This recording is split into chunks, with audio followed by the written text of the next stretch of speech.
आज अकोले तालुका रेल्वे कृती समितीच्या वतीनं प्रांत कार्यालयावरती मोर्चाचं आयोजन केलंय। त्या निमित्तानं आवर्जून ज्या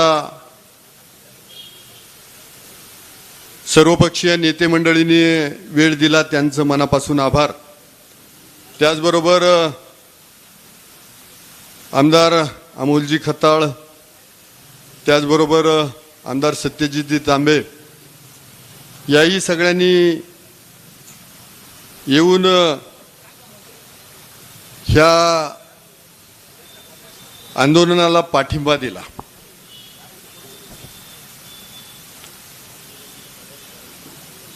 बऱ्याच जणांनी आपल्या सर्वांना मार्गदर्शन केलं, सरकारलाही खडे बोल सुनावले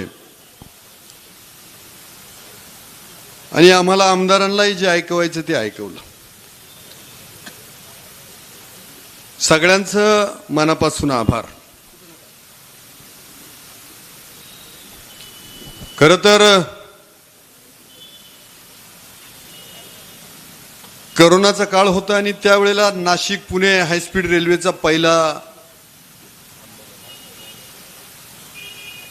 सर्वे डिक्लेअर करण्यात आला होता आणि त्यावेळेला अजितदादा पवार साहेबांनी 2021ला ऑनलाईन बैठक घेतली होती। त्यावेळेला मी पण होतो त्या बैठकीला आणि त्यावेळेला आम्ही मोठ्या आनंदाने पोस्ट पण केली होती की आता हा रेल्वे मार्ग अकोल्यातून जाणार। देवठाणच्या स्टेशनवरून लोकांनी आनंदाने लाईक बी कॉमेंट बिमेंट केल्या। त्यावेळेस काही जणांनी सांगितलं रेल्वे होईल तेव्हा होईल, पण पहिला तो देवठाण ते अकोल्याचा रस्ता करा, बारीत ते संगमनेरचा रस्ता करा। त्यावेळेला आम्ही त्या रस्त्यांकडे लक्ष घातलं, रस्ते केले। आम्ही केले तर काय उपकार नाही केले, पण हेही तितकं सत्य आहे की अकोल्याच्या आरोग्य सुविधेची काय अवस्था होती। मी 17 ॲम्ब्युलन्स माझ्या काळात दिल्यात, रस्ते दिले, जवळजवळ 200-250 शाळा खोल्या बांधल्या, अंगणवाड्या बांधल्या। म्हणजे जे बेसिक कन्स्ट्रक्शन आहे तेच आपलं त्यावेळेला नव्हतं। आता ज्यांना बोलायचं ते म्हणतील केलं तर यानं काय उपकार केलं काय। मग आधीचे 40, 50, 60 वर्ष ज्यांनी केलं त्यांना का नाही विचारलं। रेल्वेवरच बोलणार आहे, रेल्वेवरच बोलणार आहे। मित्रांनो, म्हणजे तुम्ही म्हणायचं आम्ही राजीनामे फेक आणि परत सांगायचं तुमच्या बैठका घ्या, एवढे आम्ही दूधखुडे आहेत काय? ज्यांनी कसून आम्हाला पाडायचा प्रयत्न केला त्यांनी आम्हाला सांगायचं राजीनामा फेकून द्या आणि परत म्हणायचं लढा जाऊन दिल्लीला, तुम्हीच लढा। अरे लढणारच आहे, त्याला साक्षीदार आहेत विनयजी सावंत, जालिंदरजी वाकचौरे, की ज्या वेळेला दिल्लीला अश्विनी वैष्णवजींना भेटलो, जालिंदरजी वाकचौरे माझ्या बरोबर आणि विनयजी सावंत, तुम्ही कदाचित जालिंदरजी म्हटले असते तर तुम्ही म्हणजे भाजपचेच आहेत ते, तुम्ही खोटे, पण पुरोगामी चळवळीचा एक कार्यकर्ता, एक नेता माझ्या बरोबर होता आणि मुंबईमध्ये सुद्धा आम्ही रेल्वे ऑफिसला भेटलो। त्यावेळेला आम्ही 2 मागण्या ठेवल्या होत्या। एक, नाशिक पुणे हायस्पीड रेल्वे ही सिन्नर मार्गे देवठाणच्या क्षेत्रातून संगमनेर मार्गे आळे फाट्या मार्गे पुढे जाऊ द्या। आळे फाट्याचे आमचे बोट्याचे कार्यकर्ते बरेच जण आले तिथं, की हे आमच्या मतदारसंघातून माझ्या कार्यकर्त्याचे एकाच क्षेत्र तिथं आरक्षित झालंय आणि मग आता परस्पर ही रेल्वे मार्ग हा एवढा 15-20 दिवस किंवा महिन्याचा घाट आहे का त्यावेळेला हा बदलतोय। सांगावं गड्यावं, उद्या अधिवेशन केंद्राचं संपतंय, खासदार साहेबांना नाही विचारलं, जो दिसतो त्यालाच, अवताला चालणारा बैल त्यालाच चापकानं फटकवायचं आणि जो शोभेला येतो त्याला काय पोळ्याला गुलाल का? हो रेल्वेचं बोला, खासदार साहेब आले विचारा थोडंसं। आणि माझं म्हणणं आहे की जसं आमदार जबाबदार आहे ना, तेवढाच खासदार पण जबाबदार आहे, त्याच्यापेक्षा जास्त.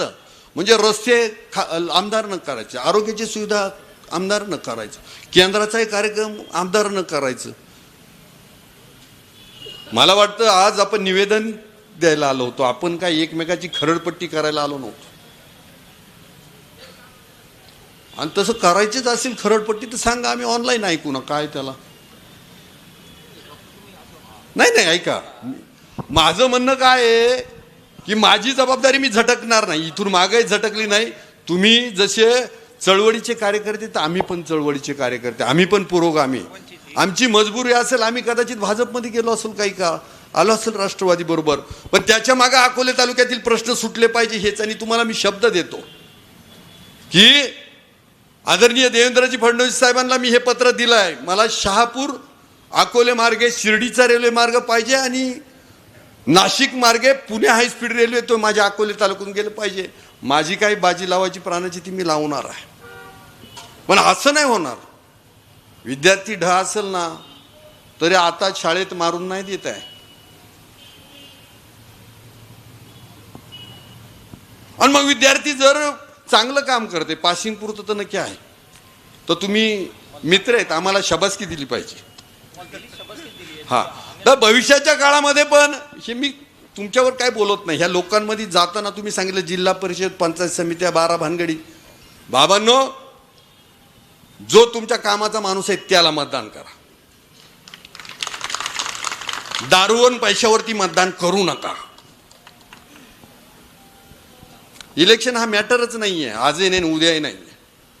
रेल्वेसाठी रेल्वे कृती समिती सांगते त्यांच्या बरोबर लढू. तुम्ही म्हणाल नाही आमच्या बरोबर नका, तुम्ही जाऊन तिकडं लढा, तर त्याही पद्धतीने लढू. ह्या निमित्ताने हे आश्वासित करतो.